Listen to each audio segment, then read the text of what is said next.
Hello and welcome along to the latest Bottom Line podcast here on the Blood Red channel. I'm Matt Addison. I've got our Business of Football writer Dave Powell alongside me. We're going to talk through the latest on FSG after it emerged this week that the Reds are for sale at the right price, I should say, with plenty of interested parties likely to come to the table. Already some speculation, Dave, that there might be some interested parties and a number of different options being discussed. But before we sort of come to the details of it, did this news come as much of a surprise to you as it did to me and a lot of other people, do you think? Yeah, it probably did. I went to the States about 3 weeks ago, and the tone from Sam Kennedy, who's kind of possibly fourth in command there at FSG, who looks after the real estate, etc., was quite bullish over the future and the long-term plans they had for not only the Red Sox but Liverpool, Pittsburgh Penguins. But there's probably a few factors at play here. One being the collapse of the Super League last year. Then you've got Chelsea sale, which probably raised a few eyebrows given how the interest and how much people were willing to pay. And it was that sale was obviously expedited because of the need to sell the club because of Abramovich's sanctions. But and also the continuing pressure that they face in trying to compete with the likes of Manchester City and also obviously emerging now Newcastle. From what I can gather, that the poor start to the season isn't something which has kind of made this decision kind of arrive quickly or sooner than it may have done. But there is a sense of they are exploring options, and it does feel like it's the beginning of maybe the exit road out. However, how long that takes, I mean, that's anybody's guess. I mean, that could be we still could be a few years away from something like that happening. But certainly, it caught me a little bit by surprise in terms of they are well aware of the potential for future valuation growth that exists within the Premier League. I mean, there is a huge disparity between what the Premier League can do, despite a much bigger kind of global economy, larger fan base. Their revenues are diminished when they're compared to the likes of the NFL. So I did think that maybe they would look to get kind of hold on a little bit longer until valuations continue to rise a bit. But maybe they're just scouting out and seeing what the position is at present, whether or not there is options for minority investment or whether there is an appetite for a full sale. There won't be any shortage of suitors, though. Yeah, I mean, we've seen the statement that they released and the kind of stance that they've got publicly. I mean, what would you say to people in terms of the most likely outcome of this? That there's a suggestion from certain people that maybe they don't want to sell the full thing, maybe they just want to sell a few shares, they want to be open to investment, but we've kind of known that was the case for a little while now. I mean, it's not automatically the case, is it, that they are going to go through with a full sale, but they are open to it, which possibly they haven't been up until this point? Yeah, I always think any football club's always available if the price is right. If someone would have come in and made a ridiculous offer at some stage during the period, you'd probably think they would have considered it. But it's the first time where they seem to be really opening themselves up a bit to that kind of conversation. Which, I mean, and investors will look at that statement and think, well, they are open to listening to us now and listening to offers that may be deemed a bit more sensible, not just wild offers that would have to be way over the asking price, sensible offers that you can build a business plan around. The clamour for Chelsea, I mean, US investors see this, the Premier League, as the top six as being something akin to what they have in the US. They are almost relegation proof. I mean, you couldn't say the same still about the likes of Aston Villa, Everton, even, there is an element of risk attached to purchases like that. But for Chelsea, Liverpool, Arsenal, Manchester United, Manchester City, Tottenham Hotspur, there is no real risk of relegation. Their remit every single season is to qualify for the Champions League, and if they don't qualify for the Champions League, they are, they're pretty much nailed on for the Europa League. So they know that there is an element of certainty around that. But they also view the Premier League as heavily under-monetized. So, the cumulative market cap for Premier League teams stands at about probably around 10 million or so now, 10 billion or so now, sorry, maybe 20 billion. To compare that against the US and the NFL, you're looking at 120 billion maybe, because the Dallas Cowboys, for instance, are worth $8 billion on their own, 6 billions, 5 billions throughout that 30 odd teams in the NFL, but they have a smaller pool of fans. Whether it's 300 million, whereas you look at Liverpool, even on their own, they've probably got more global fans than kind of NFL have cumulatively. So they look at that and think it's under monetized. The question is, how do you monetize football and the live event and make all this make economic sense moving forward? Valuations are going to continue to rise for the next few years. Undoubtedly, the bubble that everyone was predicting was going to burst, it won't burst yet. Media revenues are going to continue to rise. The US is having a boom at the moment in terms of interest in football. The MLS is on the rise. You've got the World Cup in 2026, and investors see this as a massive opportunity. So it will pique a lot of interest in the US market, and also obviously the likes of kind of the MENA region, so Middle East, North Africa, and you're going to have wealthy funds that will look towards this opportunity as well. But obviously, with it being Liverpool, there are social and ethical and moral obligations that come along with that.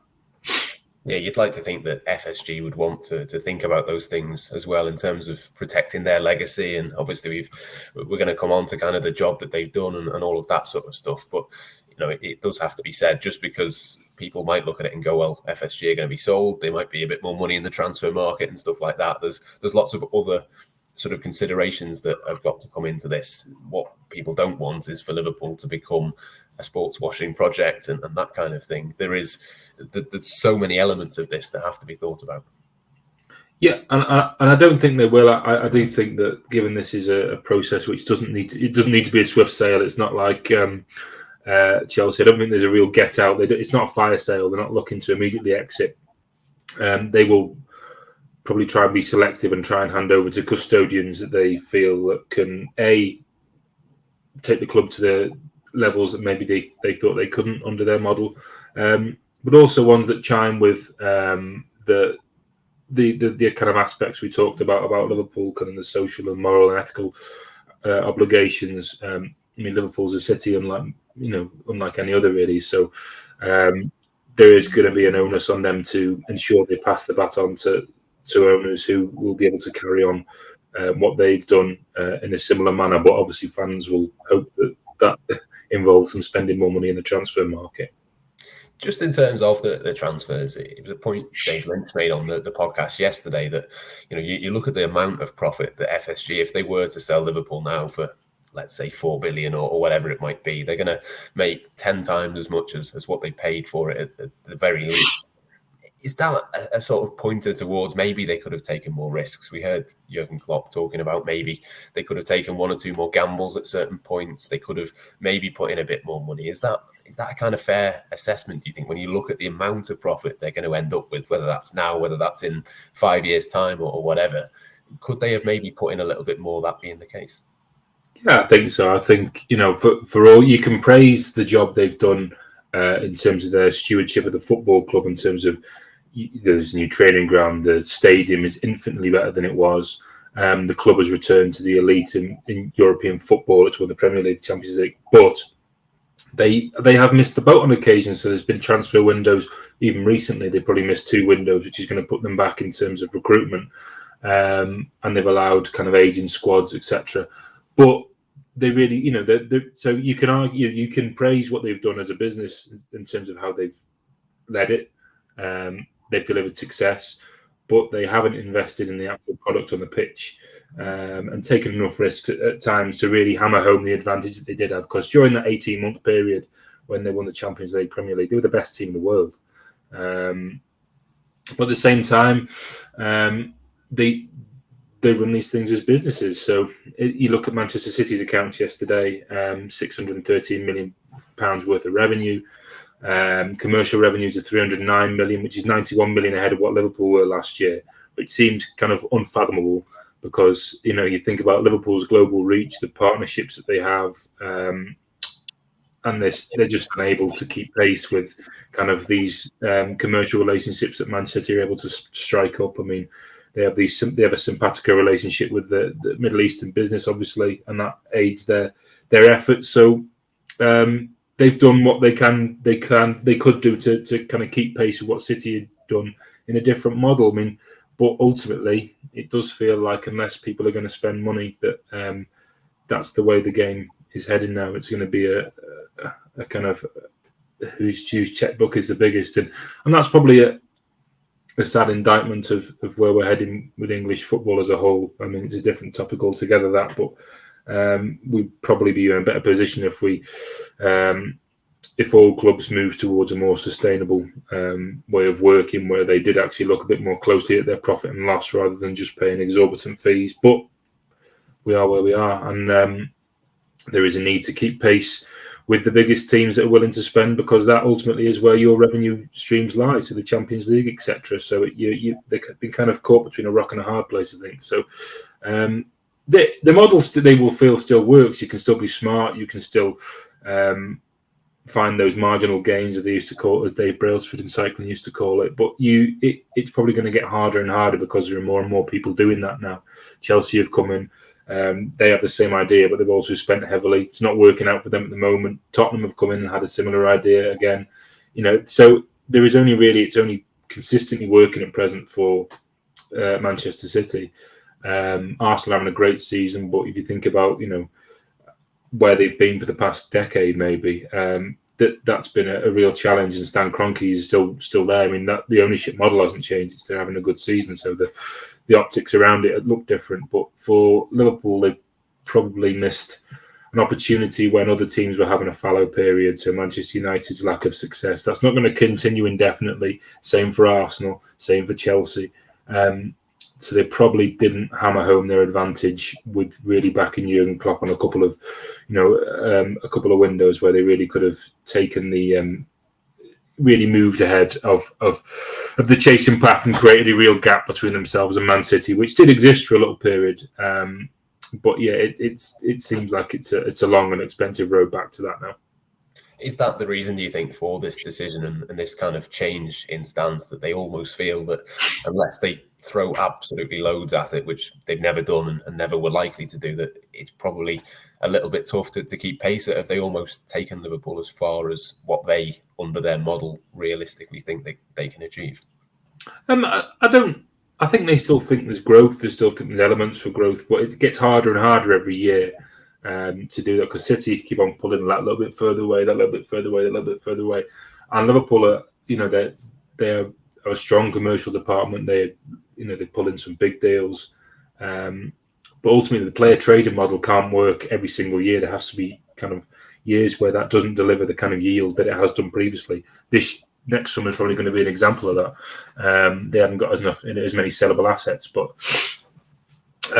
I think it's part of the thinking. It's one element of their mindset that it is becoming more and more difficult. But there are other factors at play. I mean, Chelsea, I think, probably created a dilemma for a few owners who are thinking, is now the time to cash in with chips, because there is enormous interest out there, or do we hang on, wait for valuations to increase further, and then see what the market does? Obviously, at the moment, the pound is weak against the dollar, which means that there is probably going to be more interest from prospective bidders, which means you may be able to drive the price up a little bit higher, because people will still feel they're getting some kind of a bargain. But also, there's things like the Super League never happened. So, and while they made that commitment with the supporters board to ensure that they never go down that route without seeking consent from the supporters board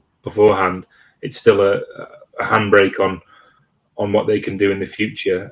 So there's probably a few things at play. They do want an NBA team, FSG, in the next 2 years, which will almost certainly be in Las Vegas if they get it, which will almost certainly be helmed by LeBron James, and it will probably cost them about $2.5 billion.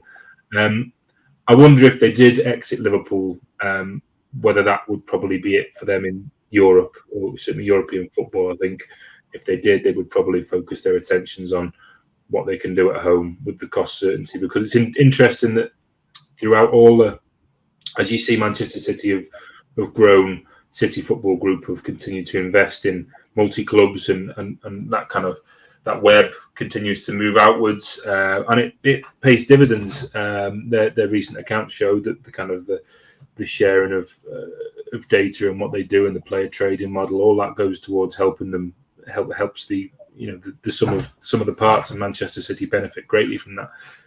FSG haven't, while it's been mentioned in the past, and it's something they've looked at, they've not pressed ahead with it. They've not pressed ahead with any other interest in European football in the last 12 years. So there isn't that strong, there isn't the strong ties that exist like there is at Man City. So I wonder whether that's part of their thinking maybe home is where they focus in the future. But I don't think there's an imminent sale. I still think this is an expression of they are just opening themselves up to interest, kind of a make me an offer. And then we see where we go. Or it's a way of bringing in capital into the business. I mean, they don't need infrastructure projects at the moment because they've kind of covered a lot of bases. I mean, the training centre in Kirkby, the main stand, Anfield Road, and all these are projects which have, multi-million-pound projects which have enhanced the value of the football club. So that's attractive to investors, but it's also means that any capital that comes in, they might be able to use to go towards strengthening the team to ultimately deliver greater revenues through Champions League football participation, because that is at risk this season given their slow start. So, but again, from what we know, that's not the poor start this season isn't part of the thought process, because that's fairly short term thinking. They do long term, but I think there's a commitment to Liverpool in the long term if they don't find if no one comes forward with an appropriate offer, or they don't find minority investment. But it does feel like we are in the early stages of them beginning to remove themselves from Liverpool at some stage in the future. Yeah, it certainly feels a bit of a change in stance, doesn't it? They've kind of never really hinted at that, but it does feel like that's going to be the case. And I suppose the obvious question really is if it's going to be a kind of medium to long-term exit plan, which I agree with you. I think that seems like the most logical thing at this point. Then what's the sort of impact between now and then? Is it business as usual for Liverpool? Is the transfer business, the stadium expansion, all the rest of the ideas that they've got, is that likely to just continue the way it is for the time being? I think so, because all these things are intrinsically linked. So they need a good product on the field. They want Champions League qualification. They need the team to be very competitive. They want commercial revenues to be sky high. They want it to be the best football club in the world, and they want to sell the best football club in the world. So that's not to say they want to continue owning the best football club in the world, because they may feel that they can't continue to do that indefinitely. So there is a need, there is a requirement for to continue to commit to what they were going to do around whether it be transfer business, continued expansion, all these things. I would imagine that the plan doesn't change. They would have known themselves their own position for a long time. And I don't think a lack of spend is because they're going to pull out, because they need this football club to be super competitive to drive valuations higher. And if it comes to, say, they don't get any offers till next year and Liverpool do miss out on Champions League football, then while I don't think it diminishes value terribly, it adds another unwanted question around for prospective buyers and gives them some kind of leverage for knocking down the price. But I don't think anything will change. I think they'll continue to invest. I think they know they need to continue to invest in the first team, and they have to operate on the basis that they are going to be the long-term custodians of the football club, because essentially they've not said anything different. They've said, they've made their point clear that they've never shied away from anyone who wanted to, take up a shareholding in the football club. But obviously the narrative at the moment is that they are on the way out. They're seeking to exit, but it's the first steps towards that. But they don't operate in the short term; they operate in the long term. So there'll be a long-term plan for this. They would have known their own position a long time ago. So I expect what was going to happen will happen. I think the Forbes valuation was about 3.8, 3.9 billion. There's been a couple of other estimates as well. What sort of number are you thinking at the moment that it would take for FSG to sell? It's always an interesting conversation, this, because there's always people who will say, well, of course it's not worth that. Look at the profit and loss account. But these are pieces of intellectual property, which is how they're viewed from investors that have a tremendous upside in terms of their valuation. So that's where the valuation lies. It's not in the profit you're going to make or the yields to shareholder dividends every single year. It's going to be the continued valuation growth and how that looks when you come to sell it in the future. So that's where the value is. So some people would see Liverpool as, they look at the Chelsea sale. It was 2.5 billion, plus 1.75 billion, I think, for the commitment to infrastructure. There's no need for commitment to infrastructure for Liverpool, but they are undoubtedly a bigger club with bigger scope, bigger fan base, and all that makes them more valuable. So I think 3.5 billion is probably a reasonable estimate, but I wouldn't be surprised to see it go above 4 billion. Ultimately, all that said, a football club is as valuable as what someone's willing to pay for it. If someone's willing to go completely over and above to secure it, and that's how much it's worth. Are any of these football clubs worth what they said they are in terms of their profit and loss and their future, their scope for future growth? Probably not. The sport has completely gotten away from reality across the board. Certainly in the Premier League and in the US as well. I mean, MLS franchises these things are usually bought on a multiple of revenue, which isn't, a lot of people don't agree with. So it's, you look at Liverpool's revenues for this coming year, they're probably going to be about 600 million. So the multiple of revenue tends to be around 5. In the States, it tends to be about 8, 9, 10. So so you can see where US investors see the value in buying these teams if they're purchased on a multiple of revenue. So I think 4 billion seems, given what some of the teams are worth in the NFL and the trajectory that English football has had in the Premier League, because it's almost a de facto Super League. I mean, it's the biggest league in the world. I mean, it has a differential in terms of revenues of 3-1 compared to Serie A. I think it's 2-1 compared to La Liga, where Real Madrid and Barcelona exist. 3-1 for the Bundesliga. So it's way out there. So you can see why there is the interest that there is in when these properties become available, because there is a tremendous scarcity value that exists within the top 6 clubs, as I mentioned at the top, because of their they are almost infallible to relegation. They have steady income streams. They are fairly as reliable and as risk-free as you can get probably in English football. So that appeals. So I do think that the 3.5 billion will probably be a reasonable estimate, but I think that FSG would be looking for more than 4. But ultimately, it's whatever someone's willing to pay for it and what they deem acceptable. So. Yeah, the more bidders, the more likely there is to be a bidding war as well. But I mean, just in terms of the names, the obvious sort of thing to me would be to look at the list of people who were after Chelsea and go, well, we'll probably see a few of those names again.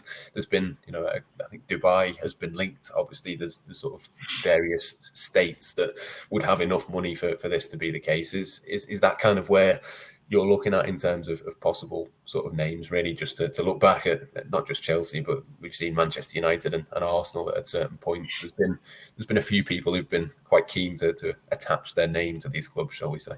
I mean, people don't buy football clubs on a whim. They are, they are, especially the interest in Chelsea is telling because it was recent, and there were a lot of people there with a lot of money, consortiums across the board in the US.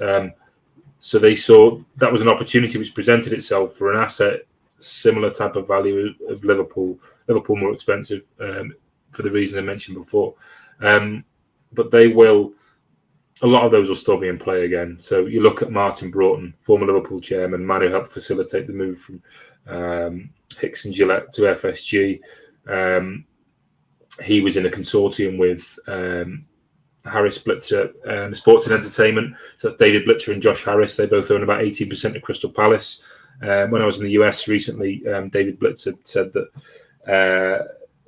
their interest in Chelsea arose because it was a rare opportunity for a top 6 club that doesn't happen in very often in the Premier League. So they were willing to take that gamble, and they would have had to divest their interest in Palace.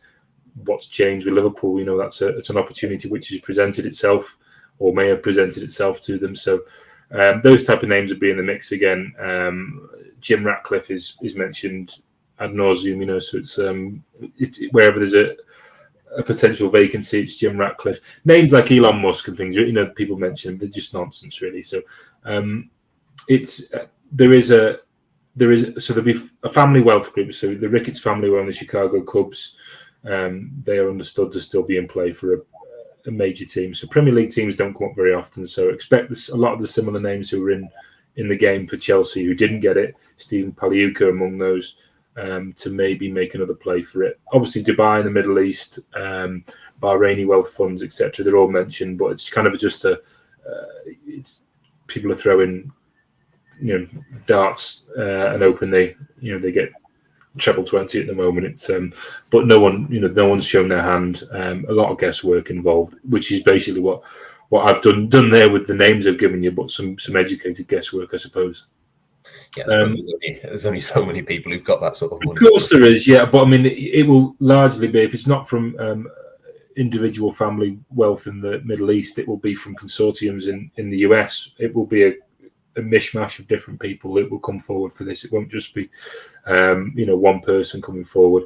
I saw Redbird's name mentioned. Obviously, Redbird owning 11% of FSG. Redbird own AC Milan, and they have a long-term plan for that. So my understanding is that they have no interest in divesting their interest in AC Milan and becoming part of that play. But like I said, this is football; anything can happen. But that's my understanding. Same for LeBron James was mentioned again. I mean, these are just names people pick out that have some element of a link to Liverpool and ownership.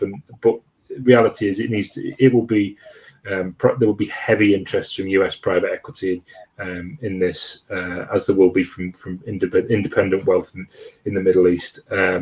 So I expect there'll be plenty of those who are looking kind of at the sales deck that FSG have provided and thinking how they can come in and make things different, how they can grow the pie.